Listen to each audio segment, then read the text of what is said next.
Snow fell in endless curtains across the barren wilderness of the Grentwood Pass. The wind moaned like a mourning spirit, wrapping around the jagged rocks and brittle trees, and atop the ridge trudged a woman no older than 20, with a newborn bundled in cloth against her chest. Her name was Lyra, and her feet were bleeding in shoes that had long lost their soles. Each step forward cost her a breath, each breath a fragment of her resolve. The child whimpered faintly, face purpled from the chill, lips too dry to cry properly anymore. Lyra tightened her shawl around him, biting back her sobs. "Just a little farther, Corin," she whispered, kissing the top of his head. "Just a little farther and they'll find us." But she knew there was no village on the other side, only more forest, more snow, more silence. She hadn't intended to come this far, only to flee the war, the fire, the screaming when the northern raiders came to their village with blades and torches. Her husband, Jarek, had stayed behind with sword in hand and hope in his eyes, telling her to run. That was 3 days ago. The sun dipped low beyond the horizon, its last light casting the world into a cruel, silvery dusk. Lyra's knees gave out beside a hollowed log, half buried in snow. She wrapped herself and Corin in the last of her clothes. A wool tunic, a scrap of fur, even the strip of cloth she'd used to bind her stomach after birth. Her arms curled around him like a cocoon. She tried to hum a lullaby, but her voice came as a hoarse croak. The world blurred, her limbs numbed, darkness crept in. She closed her eyes to die. In warmth, that was the first thing she noticed. A heat, like summer sunlight, pressed gently against her cheek. Then came the sound. The soft crackle of firewood. The hush of snow melting from a roof. The low murmur of a voice, male, unfamiliar, chanting under his breath. Lyra's eyes fluttered open. The light nearly blinded her. She lay on a bed of furs near a stone hearth, a fire blazing beside her. Corin lay nestled against her side, red-cheeked, alive. Her throat caught. "Corin." "He's well. Feverish, but nothing the fire won't heal." She turned toward the voice. A man sat cross-legged across the room, stirring a blackened pot above the fire. His hair was graying at the temples, his face weathered by wind and years. A heavy cloak hung from his shoulders, fastened with an old brass brooch shaped like a bear's head. His eyes, the color of pine bark, met hers with calm intensity. "Who are you?" Lyra rasped. "I am called Bram," he said simply. "You were nearly dead when I found you, snow-covered like a lost fawn. The boy was crying in his sleep. That's what led me to you." "Where are we?" "My cabin, 5 miles north of the pass." Lyra's hand gripped Corin tighter. "Why did you help us?" Bram stirred the pot again. "Would you rather I hadn't?" "No," she said quickly, her voice cracking. People don't do that anymore."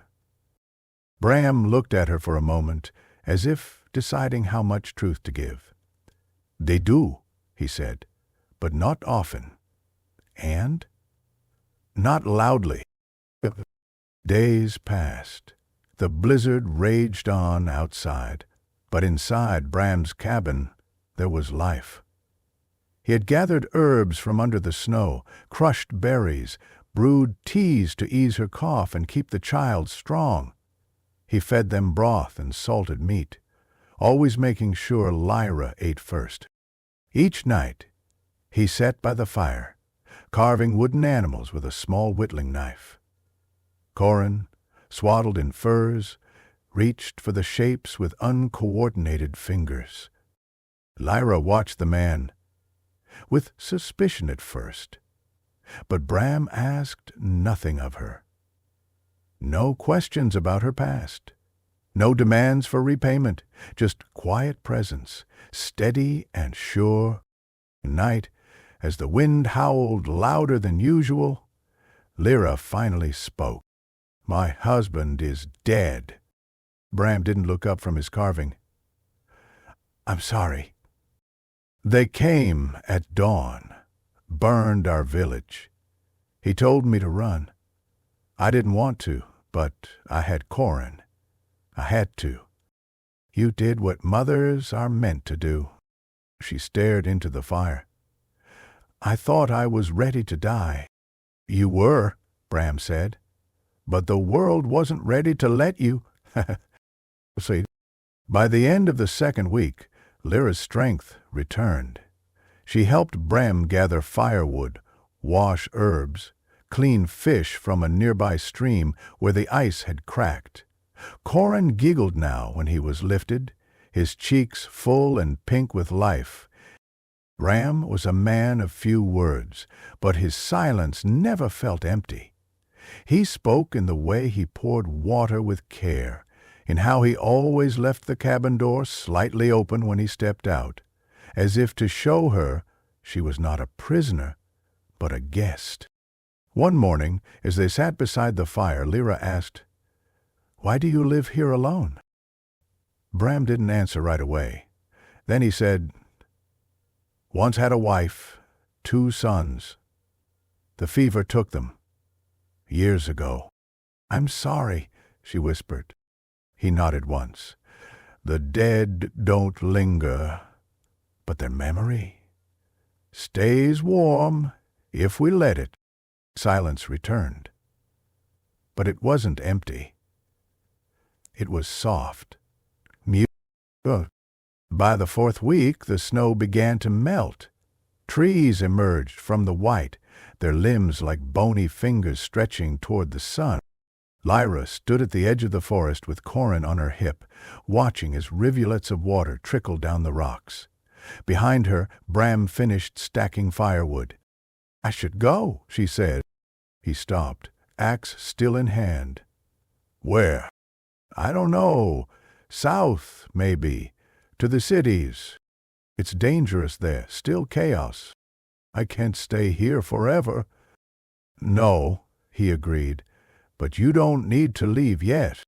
Lyra looked down at Corin, who yawned and nestled into her shoulder. Then back at the cabin. Smoke curled from the chimney. The faint scent of stew drifted through the trees. She hesitated. "I can help here," she offered, "while the snow fades." Bram gave a small, rare smile. "Then stay, as long as you want." Summer came late to the mountains. The baby took his first steps between wildflowers. Lyra planted vegetables beside the cabin. Bram built a second room, not that he ever said why. At night, they shared stories, simple ones, while Corin drifted off to sleep. One night, Lyra found herself watching Bram more than the fire. His hands, calloused and strong. The way he moved with quiet grace.